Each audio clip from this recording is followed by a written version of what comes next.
Assalamualaikum hordoftoota chaanaal kanaa. Har'a barnoota saayinsii waliigalaa jechuudha. Barataa kutaa torbaffaa ilaalaa jechuudha. Boqonnaa tokkoffaa ilaalaa jechuudha. Har'a viidiyoodha kan keessatti boqonnaan tokkoffaan maal jedha? Saayinsii fi adeemsa qorannoo saayinsawaadha jechuudha.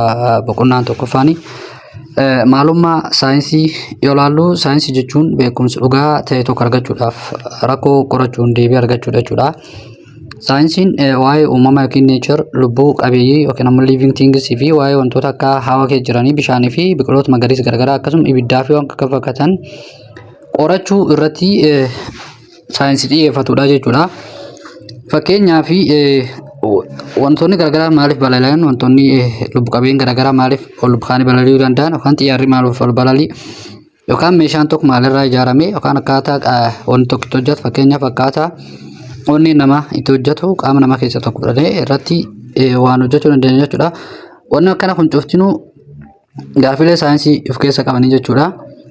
Adeemsa qorannoo saayinsawaa jechuun ammoo gaafii akkasiitiif deebii argachuuf saayintistoonni adeemsa qorannoo saayinsawaatti fayyadamu jechuudha. Adeemsa qorannoo saayinsawaa keessaa tokkoffaa irratti rakkoo tokko adda baasu jechuudha. Rakkoon kun maal barbaannu yookaan maal wanni nu barbaannu waan jedhu. Fakkeenyaaf biqilooti maaliif halluun isaanii magariisa ta'e, maaliif halluu bicaa yookaan halluu keelloo, halluu adii maaf hin taane, maaliif magariisa ta'anii waan jedhu yoo kalaqatoota rakkoo adda baasu jedhama. Kunni inni lammaffaa immoo yaada kaasuu yookiin haayipootesii deebii kaasa kun yaada mataa kan keessaa kennitaafi jechuudha. Muka halluu magariisa qabu sababni isaa waan akkas ta'eef jettee kan kennitu yaada kaasuu jedhama jechuudha. Inni sadaffaa immoo qorannoo gaggeessuudha yookiin shaakala yaada mataa keetti erga goote booda qorannoo piraktikaal ta'e irra gaggeessitaa jechuudha. Inni afuraffaa immoo bu'aa galmeessuudha jechuudha. Daayirektii shaakala yookiin qorannoo irra gaggeessiteen booda argattee inni galmeessitaa jechuudha. Xumurratti ammoo inni xumurta yookiin konkuluud gootaa jechuudha. Yaadni kan keessirri immoo sirrii hin turre waan jedhu laaltaa jechuudha.